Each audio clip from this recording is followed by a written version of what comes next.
Muito boa noite. Vamos falar da afabilidade e a doçura. Lázaro. Lázaro significa fazer o bem, esperar o bem de Deus. Lázaro. Esse Lázaro que está lá no Evangelho, no capítulo 9, item 6, é o mesmo Lázaro que é o irmão da Marta e da Maria, que está lá no Evangelho. Todo mundo se lembra da Marta e Maria, quando Jesus foi lá, e uma ficou incomodada porque Jesus estava ocupada, uma delas estava ocupada, né? E a outra estava lá ouvindo Jesus falar, falou, Jesus, manda ela me ajudar aqui, porque eu estou atarefada aqui com as coisas da casa. E aí Jesus lembra que o mais importante, não é? O que era o mais importante, não é? Isso é importante a gente sempre lembrar e sempre saber. E isso pode acontecer com a gente também no nosso dia a dia, porque muitas vezes, em muitas ocasiões, a gente deixa de fazer o mais importante para fazer alguma coisa sem importância. Como, por exemplo, uma visita ilustre na nossa casa e nós temos uma pia cheia de louça. Uma pessoa que nós visitamos e nós nos ligamos no futebol, no final do futebol. Uma visita que a gente faz a alguém em um hospital, numa casa de recuperação e a gente não conversa. Enfim, a gente, na maioria das vezes, é especialista em perder oportunidades valiosas e, às vezes, oportunidades que não voltarão mais. É mais ou menos igual o sono, né? O sono diz que quando você perdeu o sono, nunca mais você recupera aquele que você perdeu, né? E se você quiser recuperar, você perde outras coisas. Então, é importante a gente estar focado e aproveitar o melhor, assim como as irmãs de Lázaro receberam esta informação de Jesus pessoalmente em sua própria casa. O Lázaro aborda lá no capítulo 9, que é bem-aventurados os brandos e pacíficos, ele aborda 3 parágrafos, um texto rápido, muito rápido, no capítulo 9, item 6. Ele faz um texto muito rápido de 3 parágrafos. O primeiro parágrafo, ele lembra aquelas pessoas que têm um sorrisinho nos lábios. Sabe o sorrisinho nos lábios? Mas o coração é o cuidado que nós precisamos ter, não é? Porque na maioria das vezes a gente vive num mundo difícil, num planeta de provas, e nós já fomos provados, já batemos a cabeça, já escorregamos, já caímos, já levantamos. E nós não vivemos exatamente aquilo que exatamente nós somos. E isso é um problema muito grave, porque a gente começa a selecionar tratamentos diferentes para as pessoas. Então, uma pessoa qualificada, desqualificada, e assim a gente vai vivendo, acreditando que para cada tipo de pessoa a gente pode fazer um tipo de sorrisinho diferente ou de rosto diferente, que no fundo, é aquela palavrinha amarga e difícil que se chama hipocrisia, não é? E então Lázaro fala que é importante a gente construir, não é? Ele não fala, ele faz o alerta da gente que tem um sorrisinho, mas tem um manancial inesgotável de ódio no coração, um veneno terrível dentro da gente. Isso não precisamos fazer muito esforço mental, porque todo mundo já conheceu alguma pessoa assim, não é? Que com você está tudo bem, está conversando, quando você menos espera, ela está colocando as pessoas contra você, falando mal de você, criando problema para você. Isso é uma coisa muito comum. Então, é o combate que nós precisamos ter como verdadeiros cristãos. Porque cristão tem também paraguaio, tem coreano, argentino, tem cristão que é chinês, tem um cristão chinês bom, tem um cristão chinês que não vale nada, tem um cristão brasileiro, né? Tem os cristãos de tudo quanto é jeito e marca, né? Os do Paraguai depende, tem uns do Paraguai que foram feitos no Brasil, outros foram feitos na China, né? Mas cristão tem de todo jeito por aí, mas o verdadeiro, e como é que a gente reconhece o verdadeiro? Reconhece-se a árvore pelo fruto. Como é que vai ser um cristão verdadeiro se ele está dando maus frutos, não é? Então toda vez que a gente for soltar um fruto amargo, vamos pensar a esse respeito. Muito bem, aí vem o segundo parágrafo do nosso irmão Lázaro, que fala pra gente daquelas pessoas que na rua são dóceis, afáveis, maravilhosas, mas dentro de casa são verdadeiros tiranos domésticos, aquelas pessoas que ninguém o reconhece quando alguém fala para ele, nossa, mas é verdade que ele faz isso em casa? Não acredito, não é? A gente já passou uma fase dessa, né, com os nossos filhos, né, que na rua eles são bonzinhos, né, eles tratam bem todo mundo, ai, que coisa mais linda, seu filho é maravilhoso, mas dentro de casa o bicho vira giraia, não? E aí a gente fala assim, tá com dó, tá com dó. E aí a gente vê também casos outros, do papaizinho, da mãezinha, né, que às vezes também para as pessoas, ai filhinho, vem cá minha filhinha, ai amor da minha vida, não é? E aí quando estão sozinhos viram, antigamente era muito comum, né, a mãezinha só olhava para o filho assim, ele já sabia qual era a reação que ela ia ter depois, né, tipo fazer uma visita assim na casa de alguém e comer as coisas que a pessoa oferecia. Mas ele só comeu o que a pessoa ofereceu, um pedaço de bolo, né, biscoito. A criança não pode comer isso, meu Deus do céu. Ai, a mãe olhava com aquela carinha, pronto, já estava feita, a sentença já havia sido dada, ia só ter a execução da sentença horas depois, né?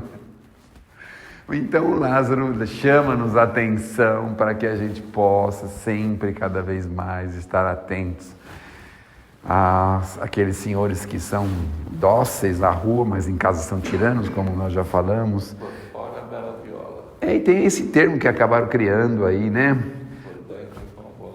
Tem um termo aí que a gente vai criando termos para essas coisas mais comuns, não é? Então é esse o cuidado que a gente precisa ter no nosso dia a dia, porque a advertência é importante.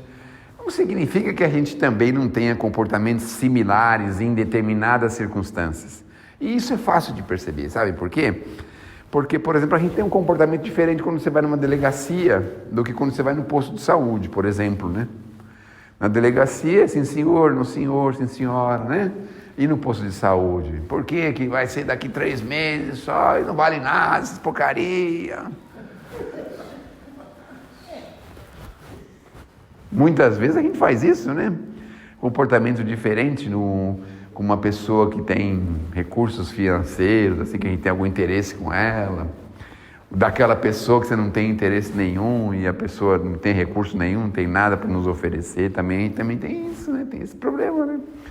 Então ele faz esse alerta para que a gente possa acertar os nossos ponteiros, equilibrar, calibrar a nossa vida, de forma em que a gente possa viver melhor, agindo melhor, porque a doutrina espírita precisou vir por causa disso, que era justamente para facilitar o nosso desenvolvimento, facilitar a nossa aquisição de virtudes, facilitar a nossa evolução, não veio para dificultar. Então ele abre luz sobre determinados pontos para nos alertar que aquilo nós não devemos fazer. Uma vez perguntaram para o Chico assim, escuta Chico, a gente aprende com todo mundo, né? Aprende, sim, aprende. E eu aprendo o que com o alcoólatra na rua? O Chico falou, a gente aprende. O que é a lição ao contrário, né? É aquilo que a gente não deve fazer, não deve ser, né? Aqui que a gente aprende, passando pela Cracolândia, vendo aqueles meninos e aquelas pessoas daquele jeito. Que aquilo é uma coisa que a gente não pode buscar, né? Que a gente tem que evitar, obviamente tem que evitar. É o ensinamento ao contrário, né? O ensinamento num caminho diferente.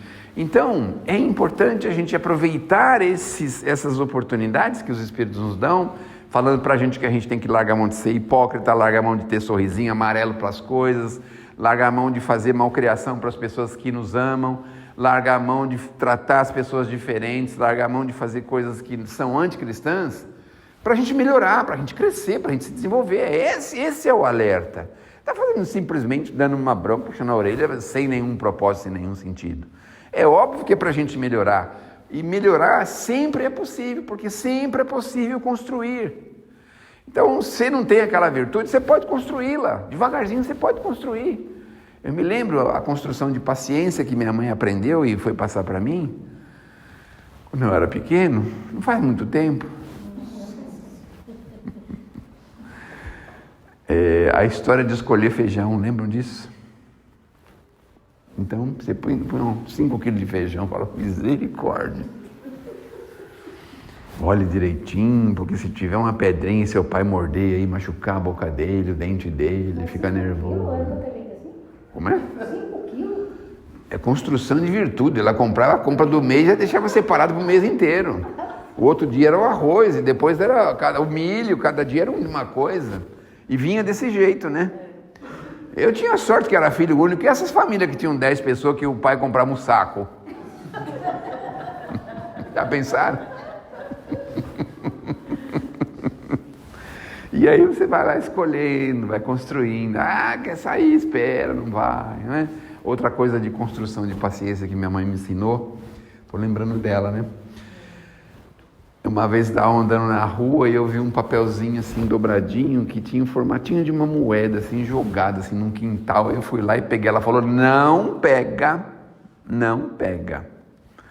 Mas eu fui teimoso e peguei. Então ela falou: você pegou, né? Então você é o responsável por isso. E aí o que era aquilo? Uma corrente. Lembra de uma corrente? Escreva para 100 pessoas. Coloque uma moeda de 1 centavo.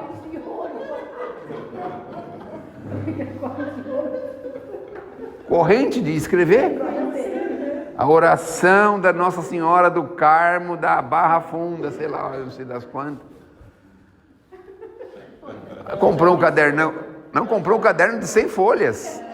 Dali já comprou o cadernão de 100 folhas. Falou: o caderno já está aqui, você já pode começar. Então, a lição da paciência, né? É claro que ela me ajudou um pouco, tudo, né? Mas vejam só como que a gente precisa construir. Eu não posso me dizer que sou uma pessoa construída na paciência, mas algumas coisas eu consigo segurar a onda um pouco ainda, eu consigo. Às vezes uma malcriação, uma coisa ou outra, ele fica bravo, mas segura um pouco, deixa para lá, esquece, fecha o olho, releva, perdoa, segue em frente. Um pouco eu acho que eu consegui. Então, as lições vão vindo para a gente justamente para fazer luz para o nosso entendimento, para o nosso conhecimento. E é importante isso. Lição da honestidade, que às vezes entra numa empresa mais rigorosa. Hoje tudo é computador, é tudo mais difícil, mais fácil, não sei. Mas a gente entra jovenzinho numa empresa e aí tem lá uma pessoa que é o responsável pelo jovem, lá, o contador, o encarregado, alguma coisa. Os jovens ficam aborrecidos porque a pessoa fica no pé, segue ele para ver onde ele está indo, se ele não está matando hora, se ele não está fazendo coisa que não deve. É justamente para nos ensinar a sermos melhores, mais dignos, não é? Em condições melhores, maiores. Então, às vezes a gente precisou de uma encarnação de um pai enérgico. Aquele pai que é atencioso, carinhoso, atende às necessidades da casa, mas exige da gente uma dedicação, um companheirismo em alguma coisa, a parceria de problemas de casa, de trabalhos domésticos, e nos ensinando, nos ajudando a criar e formar na gente pessoas melhores, mais dignas. Então, esses alertas, tanto de Lázaro, depois o próximo capítulo é o 7, que é a paciência. Nesse item, a paciência também, ele fala lá uma série de coisas para a gente, mostrando para a gente que a paciência, no fundo, é uma coisa que a gente precisa também crescer com ela, aprender com ela, desenvolver-se. Essa tal da paciência, não é? Então, a afabilidade, a doçura é justamente o ponto onde a gente precisa tratar as pessoas de uma forma um pouquinho melhor. Muitas vezes vamos estar de frente a uma pessoa que a gente não gosta. É muito comum isso, não é? Mas, mesmo assim, o dever cristão, o sentimento cristão, mostra pra gente que a gente tem que atingir a melhor atitude que for possível. Pode ser que não seja a ideal, mas é a melhor que a gente pode oferecer. Não é a ideal, mas é a melhor. Um pequeno cumprimento, alguma coisa assim, não é? É a melhor que a gente pode fazer naquele momento. Então, é isso que faz a gente construir. Porque quando a gente já tem um degrau de construção elevado, primeiro que a gente nem lembra as coisas erradas que as pessoas fez com a gente. Nem lembra mais. Você lembra? 1990, não sei. 14h31 da tarde. Tem gente que tem isso guardado, não é? O meu caso é um problema grave, sabe por quê? Porque eu sou advogado, né? Então, passa 15 anos, a pessoa fala, sabe aquele meu processo que você entrou 15 anos atrás? Você lembra o que aconteceu? Olha que complicado que é, não é? Então, o importante basicamente é isso, é para que a gente possa crescer, se desenvolver e sermos pessoas mais dignas. Essa é a maior finalidade. E a maior finalidade do Evangelho. Então, a gente poderia dizer afabilidade e doçura, mas ali a gente pode também parafrasear dizendo que não é só a afabilidade e a doçura, mas ali é uma forma de mostrar um caminho para nós construirmos. É claro que uma primeira leitura a gente não enxerga isso. A gente enxerga às vezes alguma outra coisa que não. Ele mostrar o problema para que a gente possa olhar em nós o problema e que a gente possa trabalhar esse problema para corrigi-lo. Aliás, eu acho que esses são os preceitos de psiquiatria modernos, que faz a gente olhar para dentro da gente mesmo e ver que a maior parte dos problemas não estão lá fora, estão dentro da gente, somos nós. Então, a gente vai mudar da cidade porque quer uma cidade melhor, mas e se a gente não tiver melhor lá dentro? Vai ser a mesma coisa. Você vai na padaria, o homem vai te destratar e você vai ficar aborrecido. E é no interior, é a mesma coisa. Se eu soubesse que era assim, tinha ficado de São Paulo, então devia ter ficado mesmo, né? Que Deus nos abençoe, que Jesus nos ilumine. Esses dias foi aniversário da Alta de Souza, semana passada, acho que 8 de setembro? 12 de setembro, né? 12 de setembro. E a Alta de Souza deixou diversos poeminhas assim, rápidos, curtos, muito bonitinhos, com quadras perfeitas, com coisas assim. As pessoas muitas vezes não conseguem alcançar a grandeza das informações espirituais. A gente não consegue alcançar. A gente chega até ao ponto leviano de acreditar que algum comedor de arroz e feijão é capaz de fazer igual. A gente chega a esse ponto. Chega ao ponto, por exemplo, de acreditar que a codificação do Kardec, por exemplo, podia ter falado, qualquer filósofo podia ter feito. Chega a esse ponto, não é? A gente às vezes não se lembra que os espíritos que se encarregaram, que estão fazendo as coisas, são aqueles espíritos que já passaram por diversas situações. Não são igual a gente que ainda está se debatendo com a carne. A gente não consegue se libertar da carne. Tá certo que de vez em quando a gente não come a carne, mas a gente come o ovo. Mas a gente está se debatendo com a carne, né? A vida física, pesada, difícil. E passa horas, meses, soma-se meses e horas em que a gente tem que jogar o tempo fora. Nós não temos como fazer o contrário, porque às vezes você se desequilibrou de um jeito, você está com um pensamento fixo em outro, você está vivendo um drama aqui, outro ali, e você larga as horas de tempo desnecessárias. Mas os benfeitores já passaram por isso, já venceram isso, e hoje pouca coisa os incomoda, e eles têm um pensamento livre para nos trazer informações preciosas. Às vezes a gente pensa que a informação preciosa é aquela coisa assim, né? Fantástica, maravilhosa. E na maioria das vezes a sabedoria deles é uma coisa que ninguém percebe, dificilmente as pessoas percebem. Por que os espíritos insistem tanto que a gente pratique o bem e a caridade? A maior parte dos livros espíritas verdadeiros, não aqueles do Paraguai, da China, né? Não esses, né? Porque também tem livro espírita de lá, né? Da China, do Paraguai, né? Tem médium que é da China, do Paraguai, né? Não esses, né? Mas os livros espíritas verdadeiros, a codificação e os complementares do Chico e outros autores de igual relevo, ou praticamente igual relevo, estão sempre nos falando da prática do bem e da caridade. E é muito fácil a gente parar no meio do caminho com a prática do bem e da caridade, que é exatamente o que vai nos salvar. Glorificada sejas onde fores, mãos que te fazem sol, apoio e ninho para todos os tristes do caminho, mão que revela um lírio aberto às dores, mão generosa, mão em que adivinha a mensagem do Cristo em esplendores, mão que converte lágrimas em flores, Deus te abençoe os gestos de carinho. Nunca enxerguei a forma do teu culto. Fito-te a luz que passa enquanto exulto. Vejo que a multidão se aprimora ao vê-la. Caridade, és o dom que nos irmana. O amor de Deus na inteligência humana. Uma estrela engastada noutra estrela. Olha aí, convite à caridade, a associação com o Criador. Porque o Criador é todo amor e bondade, é todo caridade, não é? E a gente é todo o quê? Nem tudo, não é tudo isso, não. A gente é café com leite, vamos dizer assim, né?